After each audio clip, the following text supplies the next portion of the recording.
How are things? Good, how are you? We are tired. I bet. We're tired, but we're energized when we get to talk to you guys, that's for sure. Yes, well, I will let you talk to the kids. They have lots of questions. Hi. Olivia, what's up? How are you feeling? Good, I have to get a transfusion. Platelets Yeah. or blood or red bloods? Platelets. Platelets? My platelets are just stinkers.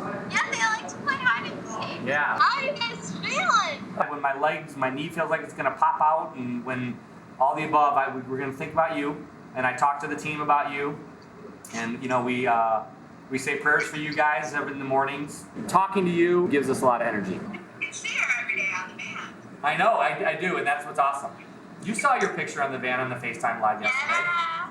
I went to school today. Yeah. And I told just about all my friends that my face is on a van. Okay. You sure that? Yeah, no. We have time to train. We have time to train. We were out in California. We rode up this mountain called Gibraltar, and it's a really aggressive bike ride.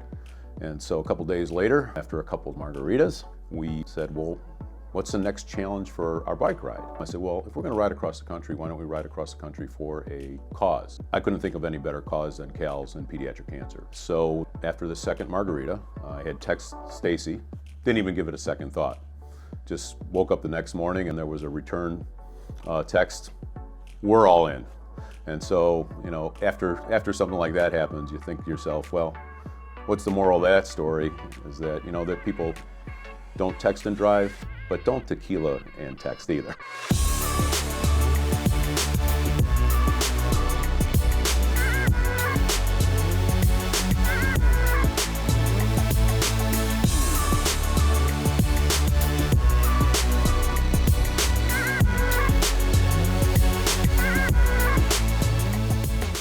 I thought 2,499 miles for people who haven't really ridden more than maybe 25 miles. I just didn't think it was enough time to get ready. What better chance to do something that means a lot for so many people, so many kids, and doing something I really love. It was really a no-brainer. I said, yes, I'm in. Let's do this. I've got a list of the kids that we're riding for. About 70% of the kids on here are fighters that are currently fighting. 30% of the names are actually angels that have gained their wings, and that's one of the big reasons that we're doing this.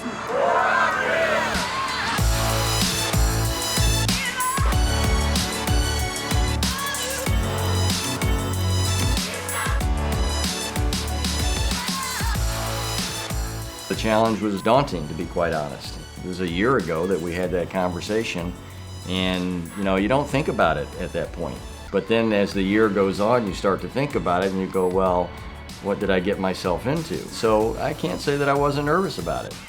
We went from Albuquerque, New Mexico to Santa Fe, and as we were riding, we hit every single element. It comes down to your ability to pedal that bike.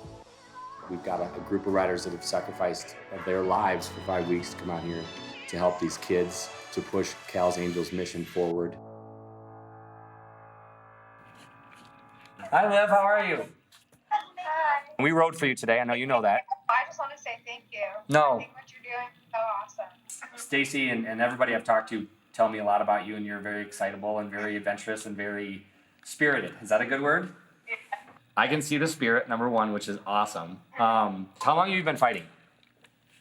I've been fighting since last August. Come November, and your scans are clean and all the above, and I tell this to my daughter, you guys will have done something that very few people do, which sets you ahead of everybody else in life. And I just want you to remember that.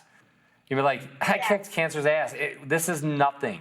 A lot of struggles throughout the day, but when you think of those struggles, you're like, we have an end. Like our struggle will end in, 20 miles when we see the RV. So you just think about the kids when you're going through that struggle and you're like, they don't have an end. And they need the research and the funding to find something that's gonna make it better. We got a great team of people, and we want our children to be healthy, and we want them to live normal lives and beat this. CALS Angels, try and tell me a better cause than pediatric cancer. What they do for the kids in the wards and for the families is quite remarkable.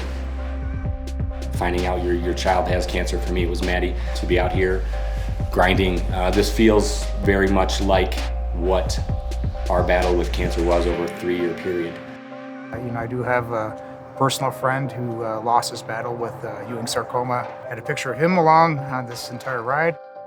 Anything we were doing during the ride wasn't as bad as what those kids and those families were going through. So if you kept that in the back of your mind, it wasn't that hard then. It really wasn't that hard. Every morning, Brad comes up with these, a list of kids. And to ride for them, it puts it all in perspective. To be able to do something as rewarding as this, if there's any way that I can make any bit of a difference, that would be fantastic. I just kept thinking about the kids the entire time. Thank you guys for everything you're doing, really. I mean, I've been thinking about you every day. I can't physically even imagine. But I know that determination to continue and to get through it is something that Ben definitely showed us all. He would want me to speak for the kids who are still fighting so that they can have a life. Energy level ebbed and flowed. But the thing, we were so busy, you didn't have time to really think, oh my God, are we going to be able to do this? You just did. It's hard work, but you think of why you're here and why you're doing this, and you keep going. It might be a little painful, you might be suffering a little bit. A great way to get through that is to think about this pales in comparison to what these kids are going through in their battle. Every place we went, every place we stopped, there was a unique thing that happened. The thought was, well, why don't we pick something that is iconic? Riding Route 66, going from Santa Monica all the way across to St. Charles, where CALS originated.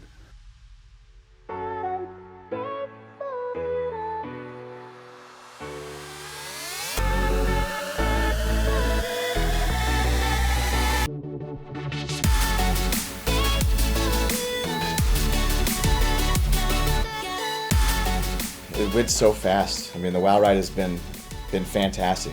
I mean, we saw, what, 8 states? You know, you start in Santa Monica and you start riding after the first mile, you're like, wow, I'm not going to finish this until October. And then all of a sudden you wake up and you're in Joliet and you've got the last leg of the trip. It really went by super fast. You know, faster than I thought. I thought we'd still be riding right now.